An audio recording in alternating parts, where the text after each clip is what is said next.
अल्लाह के नजदीक और मोमिनों के नजदीक झगड़ा सख्त नापसंद है। इसी तरह अल्लाह हर मुतकब्बिर सरकश के दिल पर मोहर लगा देता है। और फिरौन ने कहा कि हामान, मेरे लिए एक महल बनाओ ताकि मैं उस पर चढ़कर रस्तों पर पहुंच जाऊं, यानी आसमान के रस्तों पर, फिर मूसा के माबूद को झांक कर देख लूं, और मैं तो उसे झूठा समझता हूं।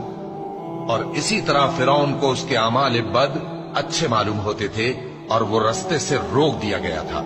और फिरौन की तदबीर तो बेकार थी। और वो शख्स जो मोमिन था, उसने कहा कि भाइयों, मेरे पीछे चलो, मैं तुम्हें भलाई का रास्ता दिखाऊंगा। भाइयों, ये दुनिया की जिंदगी चंद रोज फायदा उठाने की चीज है, और जो आखिरत है वही हमेशा रहने का घर है।